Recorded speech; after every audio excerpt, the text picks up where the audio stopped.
यहाँ पधारे समस्त आगंतुकों का हार्दिक स्वागत है। भारत में आदिकाल की विलुप्त हो रही कृषि परंपरा का पुनरुत्थान की गाथा वेद वाली से प्रारंभ करने की चेष्टा की गई है।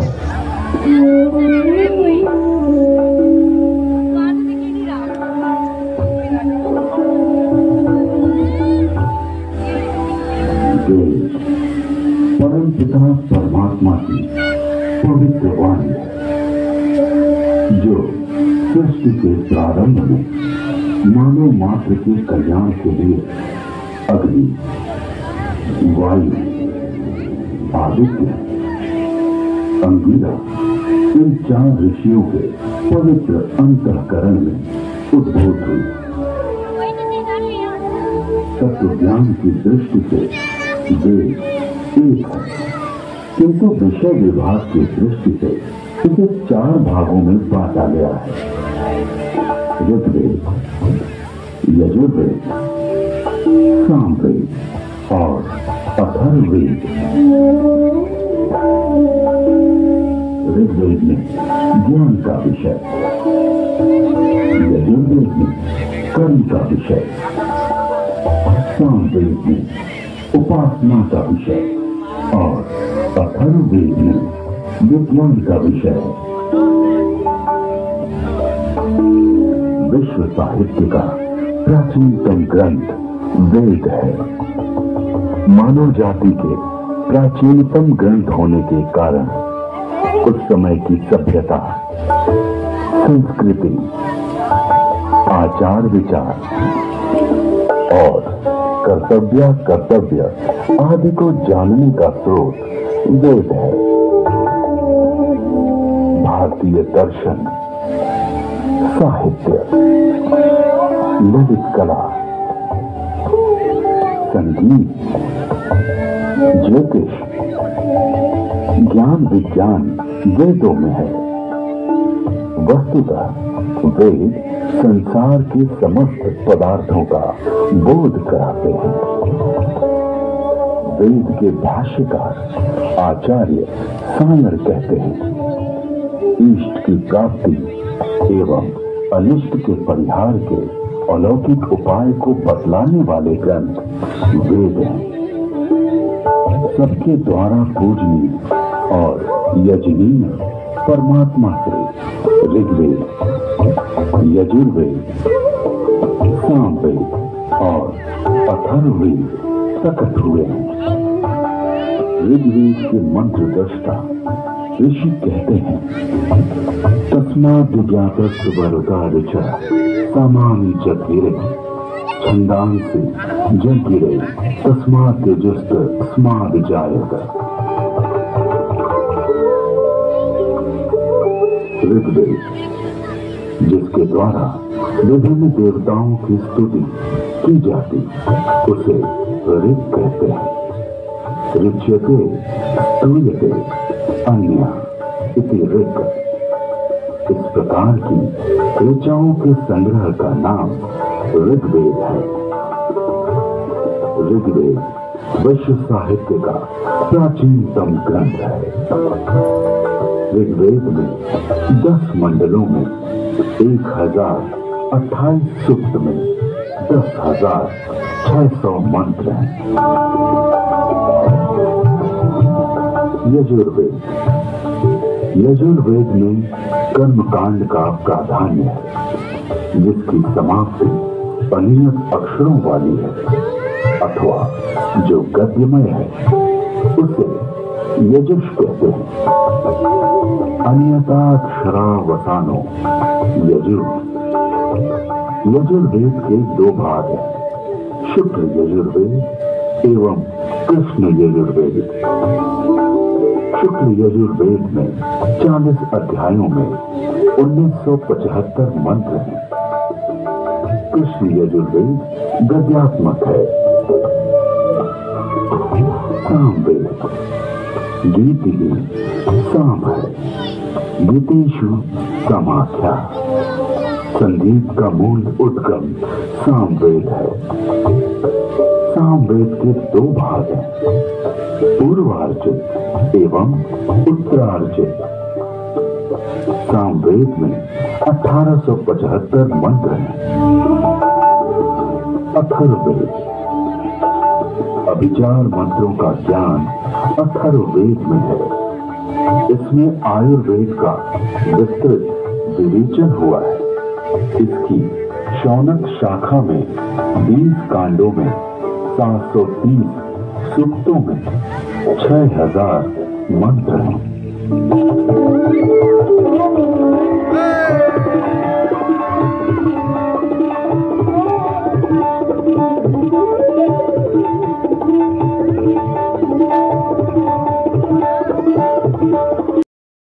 शिष्यों ने सुनकर वेदों को कंठस्थ किया और उन्होंने अपने शिष्यों को सुनाकर कंठस्थ कराया। इस प्रकार श्रुति परंपरा से वेद अक्षुण्ण बने रहे। वेदों में किसी भी प्रकार की मिलावट न हो सके, इसके लिए वैदिक ऋषियों ने विकृति पाठों का निर्माण किया। वेदों में मंत्र दृष्टा ऋषियों का उल्लेख है, जिन्होंने मंत्रों का साक्षात्कार किया। इस परंपरा में सप्त ऋषियों का विशेष महत्व बतलाया गया है। सप्त ऋषियों का वैशिष्ट्य उपनिषद एवं पुराणों में मिलता है। ये 7 ऋषि हैं: वशिष्ठ, विश्वामित्र, जमदग्नि, भारद्वाज, अत्रि, गौतम, अगस्त्य। वेदों में अनेक ऋषिकाओं का भी उल्लेख है। इन ऋषियों की परंपरा का अनुपालन करने वाले ऋषियों ने भी इन्हीं नामों को धारण किया।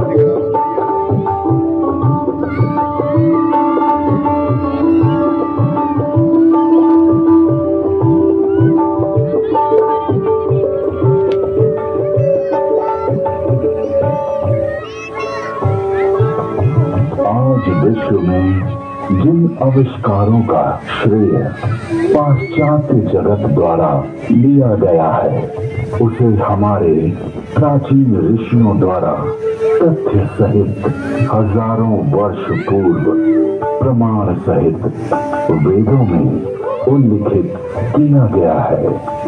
जैसे अगस्त्य संहिता में विद्युत उत्पादन के सूत्र मिलते हैं।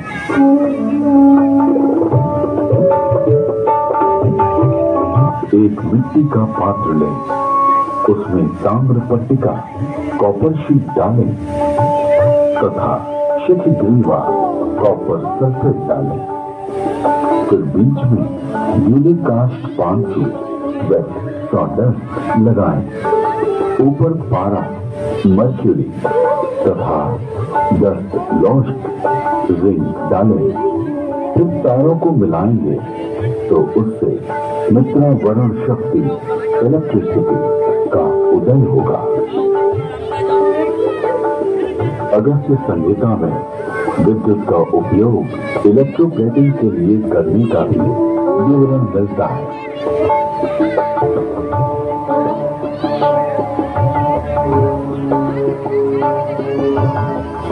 अतः अगस्त्य को कुंभोधव बैटरी बोन भी कहते हैं।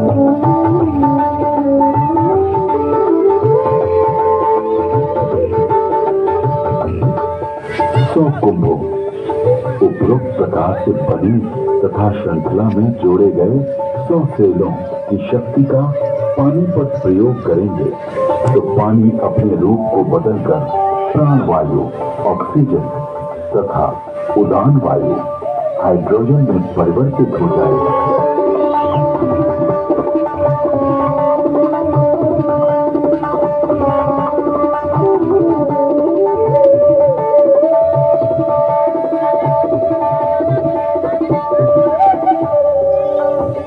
कृत्रिम, स्वर्ण अथवा रजत के लेप को सत्कृति कहा जाता है। लोहे के पात्र में सुषक्त जल तेजाब का घोल इसका सानिध्य पाते ही यमक क्षार सोने या चांदी का नाइट्रेट, ताम्र को स्वर्ण। इसके अलावा अगस्त्य मुनि ने गुब्बारों को आकाश में उड़ाने और विमान को संचालित करने की तकनीक का भी उल्लेख किया।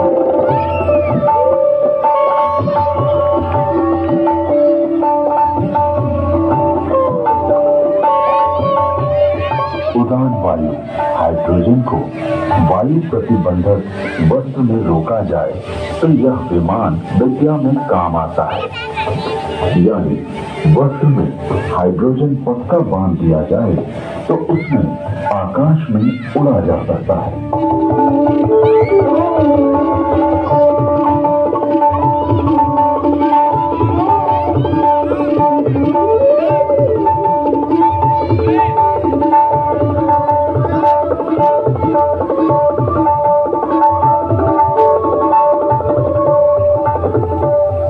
विमान वायु पर उसी तरह चलता है जैसे जल में नाव चलती है। तत्पश्चात उन काव्य पंक्तियों में गुब्बारों और आकाश छत्र के लिए रेशमी वस्त्र सुयोगी कहा गया है, क्योंकि वह बड़ा लचीला होता है। वायु पूर्ण वस्त्र प्राचीन काल में ऐसा वस्त्र बनता था जिसमें वायु भरी जा सकती थी। इस वस्त्र को बनाने की निम्न विधि अगस्त्य संहिता में।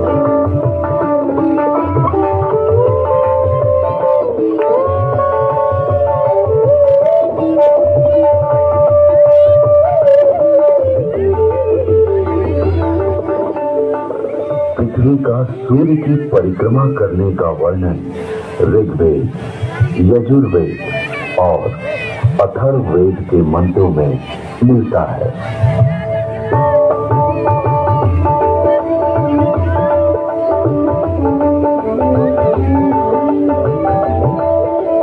यह पृथ्वी घूमती है, अपनी माता अंतरिक्ष के सामने रहते हुए सूर्य रूपी पिता की परिक्रमा करती है।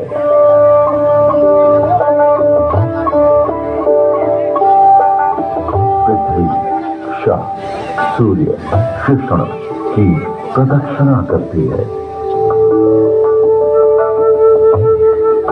ऋग्वेद में जल की उत्पत्ति यानी H2O का उल्लेख है।